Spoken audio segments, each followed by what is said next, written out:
베드로전서 2장 13절에서 15절 말씀입니다.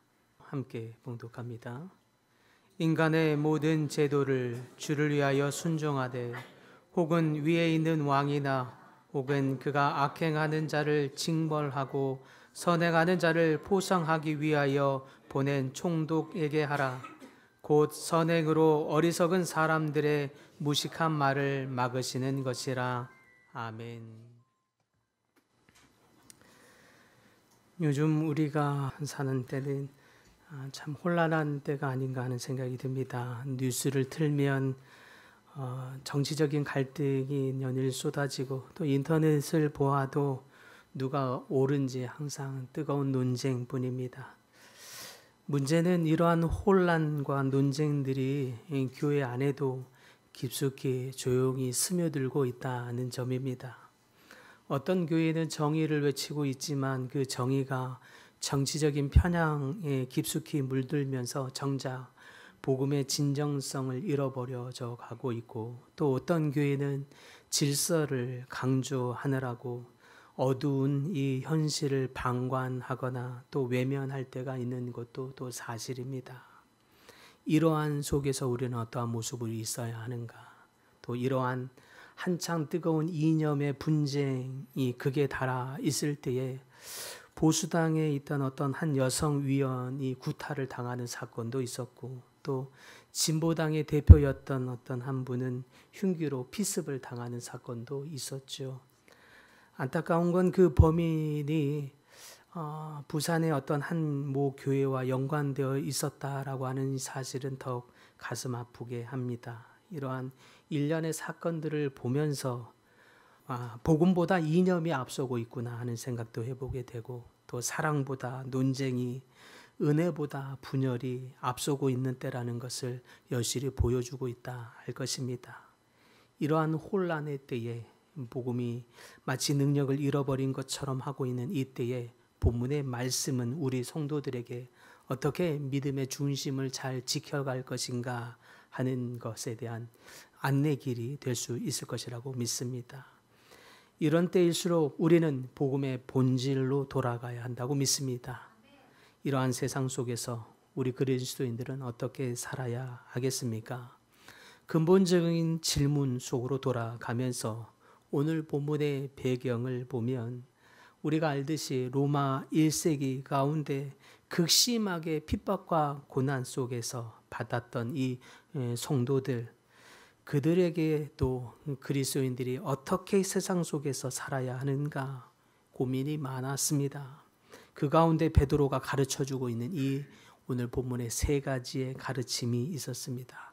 오늘 이 세 가지의 가르침이 오늘 우리가 살아가는 우리에게도 아주 중요한, 여전히 살아 역사하는 능력의 가르침이 되는 줄 믿습니다. 그렇다면 오늘 베드로가 가르쳐주는 이 세 가지의 가르침, 우리 그리스도인들이 지금 우리 세상에서 어떻게 살아야 하겠습니까? 첫째는 주를 위하여 복종하라 라고 하는 것입니다. 본문 13절에 보니까 인간의 모든 제도에 대하여 주를 위하여 복종하되 라고 말하고 있습니다. 여기서 복종하라 라고 했는데, 여기서 말하는 복종은 무조건적이고 수동적인 순종을 말하는 것이 아닙니다. 원어의 뉘앙스를 살펴보면 스스로 그 질서 아래 자리를 잡고 들어가다라고 하는 의미가 담겨 있습니다. 그러니까 억지로 눌러서 복종하는 의미가 아니라 자발적이고 신앙적인 동기로 질서 아래 내가 들어간다 라는 의미가 그 속에 있는 것입니다. 그래서 여기서 더 중요한 표현이라고 한다면, 그래서 주를 위하여 라고 하는 저 표현이라고 할 수 있겠습니다. 복종하긴 하는데 그 이유와 동기가 어떤 사람 때문이거나 내지는 정부가 무서워서도 아니고 어떤 또 다른 이익 때문에가 아니라는 것입니다. 어떤 특정한 이념이나 정권의 눈치, 사람의 눈치 때문에 그것을 보면서 순종하거나 복종하는 것이 아니라 오직 주의 뜻 안에서, 뜻 앞에서 주를 위하여 순종하고 복종한다라는 의미가 되겠습니다. 그러므로 주를 위하여 복종하라라고 하는 이 베드로의 가르침은 사회적인 상황 속에서 단순한 시민의식 정도의 사회성을 말하는 정도가 아니라 사회의 질서 안에서 복종하되 하나님과의 관계 안에서 영적 예배의 연결성, 연장선 안에서의 태도로 있으라, 태도로 행하라 라고 하는 의미가 되겠습니다. 그런 뜻에서 우리는 모든 일을 하되 항상 주를 위하여 영적 예배의 연장선의 태도로 행하라 라고 말하고 있는 것입니다. 오히려 이 시대의 더 근본적인 문제라고 한다면 그리스도의 중심성을 잃어버리는 데 있습니다. 그래서 무엇인가 늘 사람에게 충성하게 만들고 조직에게 충성하게 만들면서 줄을 서게 합니다. 어느 줄에 서고 어느 라인에 서야 성공하고 잘 나가게 되는지 항상 그것을 고민하게 만들죠. 그것 때문에 학연이 생기고 그것 때문에 당이 생기고 그것 때문에 지연이 생기는 것입니다. 또 그것이 힘을 갖게 하고 권력을 갖게 하는 루트가 되기도 합니다. 이 모든 것들은 신본주의가 무너지고 인본주의가 되게 하는 현상이라고 할 수 있겠습니다. 그러나 신본주의가 무너지고 인본주의가 가장 올라가져 있는 이 중심 안에서는 늘 그러다 보니까 힘 있는 사람이 정답처럼 느껴집니다. 그러나 어느 사람도 어느 정당도 어느 조직도 답이 아닙니다. 영원할 수 없습니다. 어느 특정 정권을 지지하면 그런데 무비판적으로 수용하는 사람이 있어요. 무비판적으로 좋아하고 충성하는 사람이 있고 또 그것에 반대하는 사람이 무비판적으로 비난하는 사람이 있습니다. 이렇게 사람이나 조직에 충성하는 것, 좋아하는 것은 신앙인에게 있어서는 굉장히 치명적인 것입니다.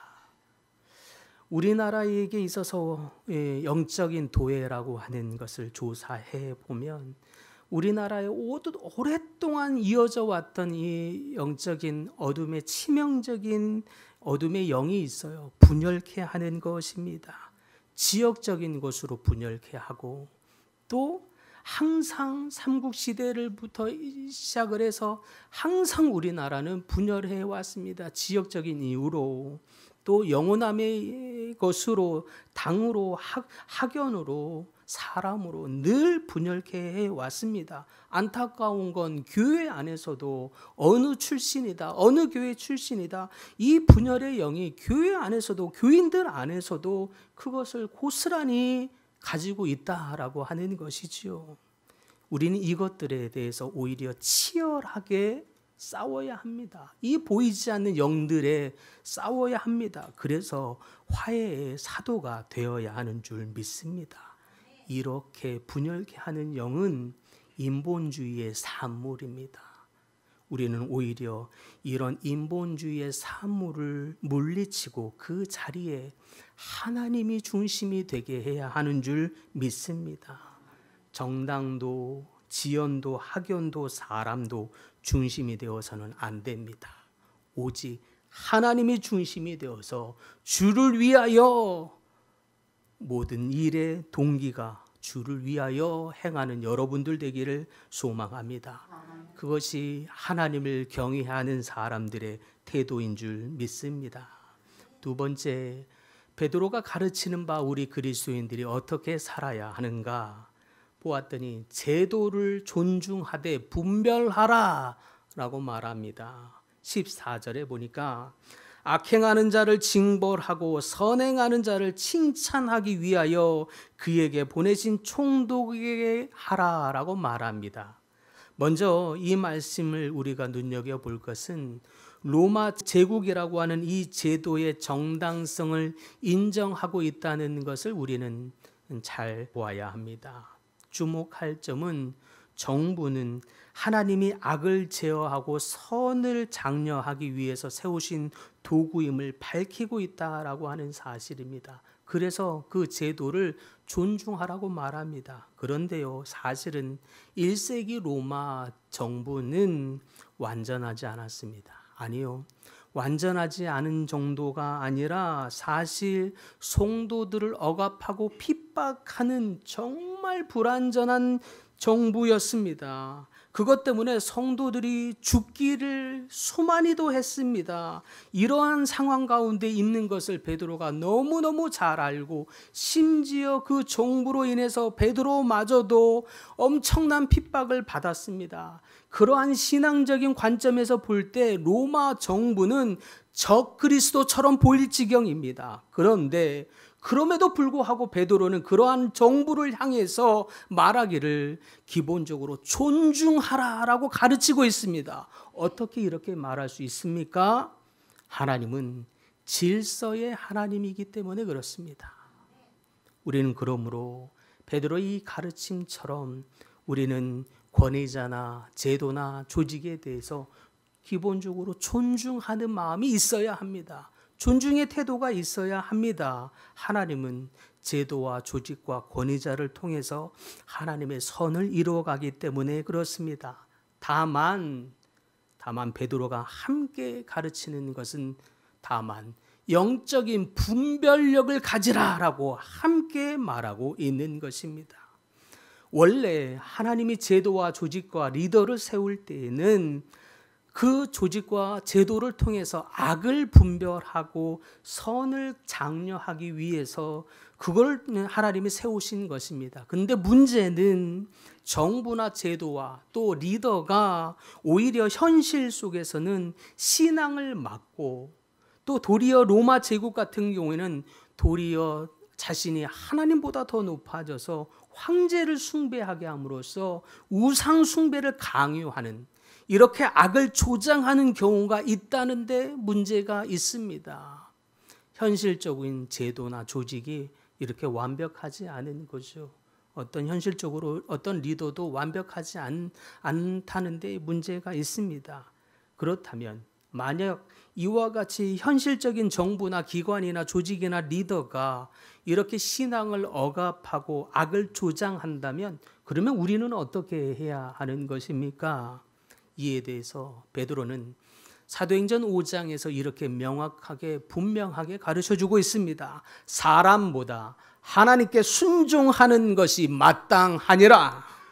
하나님께 순종하는 것이 우선되어야 할 줄 믿습니다. 그러나 이때에도 베드로는 명확하게 분명하게 말합니다. 분별하여 지혜롭게 할지니라. 분별하여 지혜롭게 해야 합니다. 무슨 뜻입니까?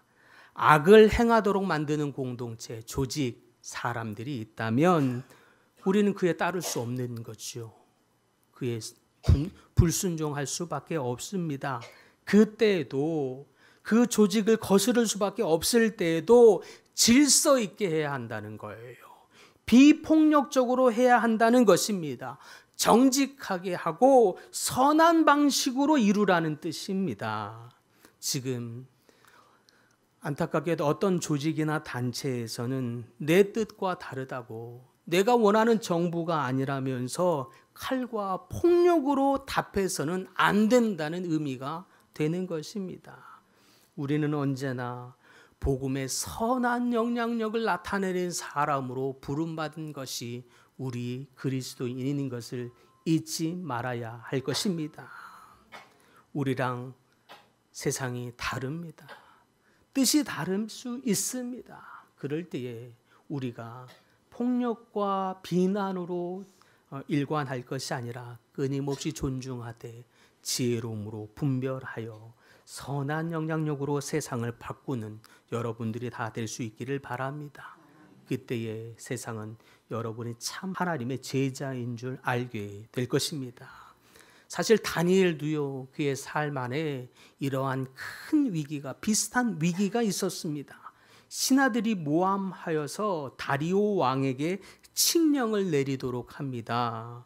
왕 위에는 어떤 신이라도, 심지어 어떤 사람에게서조차도 청하거나 기도나 어떤 모양의 요청조차도 하지 못하도록 기도조차도 금하도록 하라라고 하는, 금하노라라고 하는 칙령을 내리게 합니다. 어기는 자는 사자굴에 던지노라 라고 칙령을 내리게 되지요.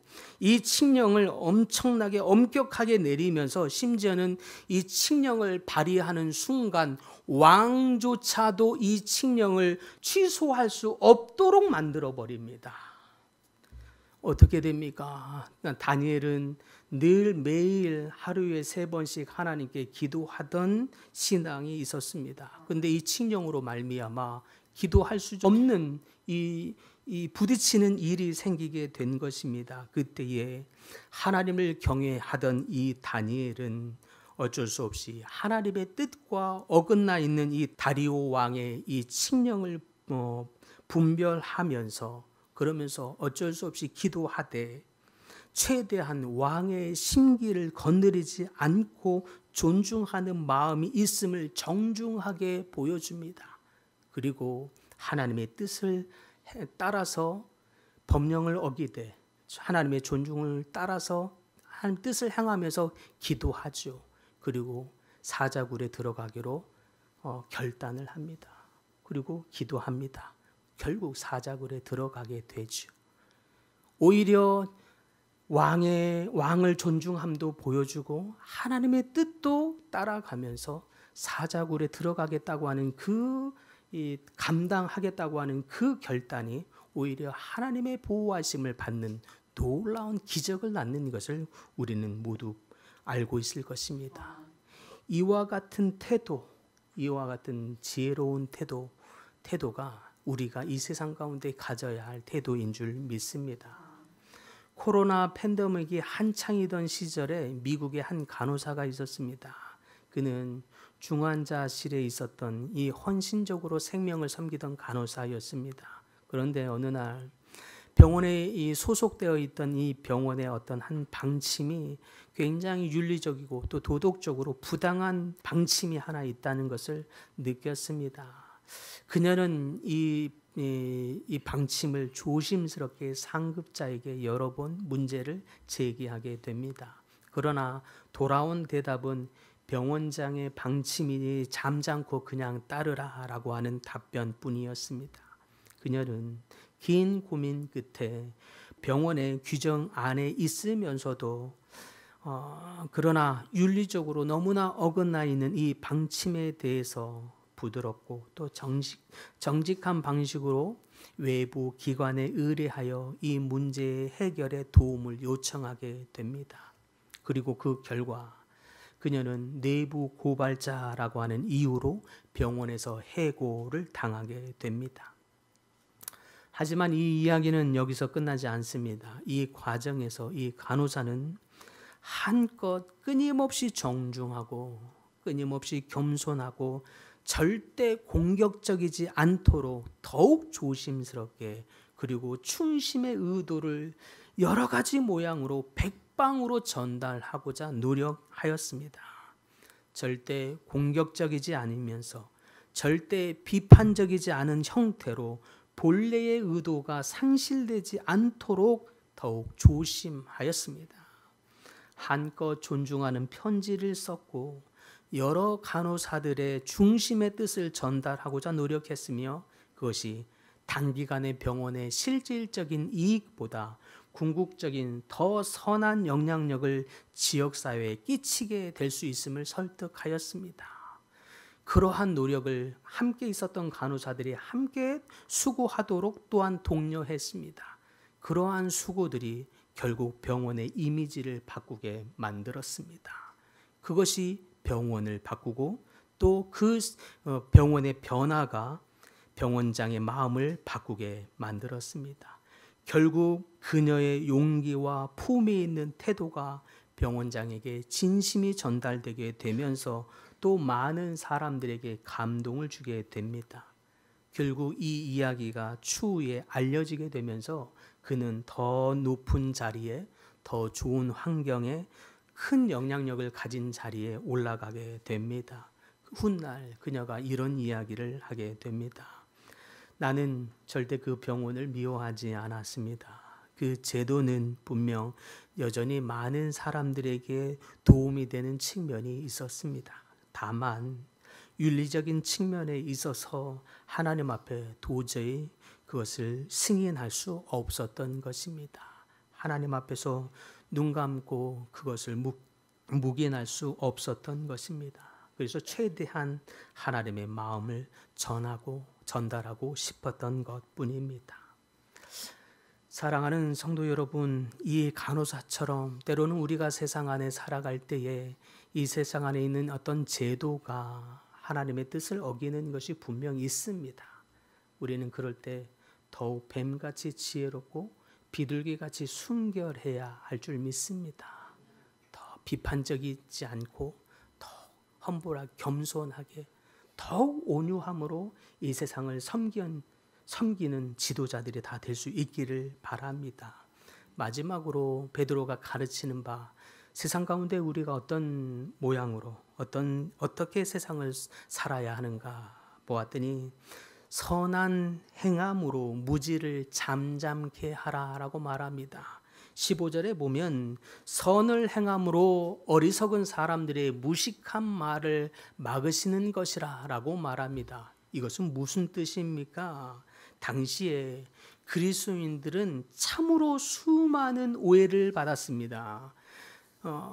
대표적으로는 세상 사람들은 그리스도인들을 향해서 당신들이야말로 사회의 온갖 악의 뿌리다라고 하는 비난을 정말 많이 받았고요. 심지어는 예수님의 살과 피를 먹는 이 성찬식을 한다는 이야기를 듣고 나서부터는 당신들의 그 성찬식, 살과 피를 먹는 이러한 행위들이야말로 당신들은 그야말로 야만인이다, 식인 행위다, 어떻게 그와 같은 짓을 하느냐라고 말하기도 했고, 또 형제 자매다라고 부르는 호칭을 들으면서부터는 가족 관계에서나 쓰는 이 형제 자매의 호칭에 대해서 어떻게 피도 섞이지 않은 이 관계에서 형제 자매라 부르냐, 그러면서 어떻게 함께 식사하고 사랑의 애찬을 나눈다고 하느냐, 이런 소문이 이상하게 외부에 번지면서는 혈족 간의 음란한 관계, 근친상간을 하는 자들이다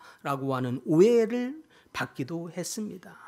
또 다른 경우에는 한 분 하나님만 섬기는 이 유일신 사상을 가진 이 기독교인들에 대해서는 어떻게 로마 황제의 권위를 인정하지 않는 자들이다 라고 말하면서, 이렇게 국가의 권위를 인정하지 않고 존중하지 않는 자들이니 어떻게 정부를 인정하지 않는 이 무정부주의자들이요 라고 하면서 갖은 오명과 비난을 뒤집어 씌웠습니다.